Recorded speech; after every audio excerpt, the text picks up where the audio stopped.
Okay, my name is Larry Salazar. I'm the senior manager for vertical markets here at SailPoint.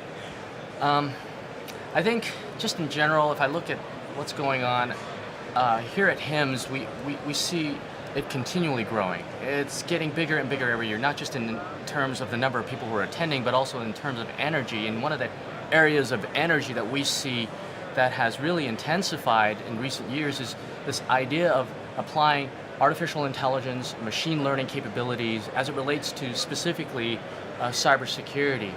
And it's for good reasons, right? With AI/ML, you're able to better protect health data as well as sensitive information, and in a way that really improves your efficiency. And frankly, this is something that this evolution of technology has done for the healthcare organizations, given them capabilities that they could not have been able to do just only a few years ago, primarily because it would require an enormous amount of resources. So the advent of AI/ML has really created some change in a positive way for healthcare organizations, especially in the cybersecurity space. And so that's one of the big areas that we see trending, and one of the big areas that we see there's a lot of energy.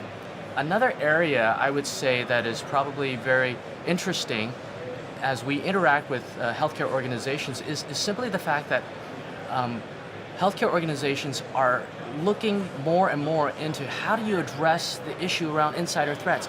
We always see and read headlines in the newspaper about ransomware, anti-malware, those types of things that they need to be focused on.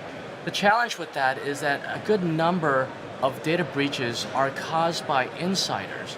And so what I mean when I say insiders is it's not just your employees. I'm talking about people with authorized and legitimate access to a health IT network or an application.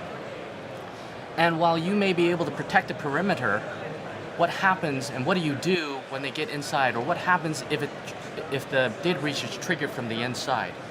And so in talking to these healthcare organizations, particularly the healthcare providers, what we're actually seeing is a deep interest in trying to figure a way to govern that access in a more efficient way and more holistic way.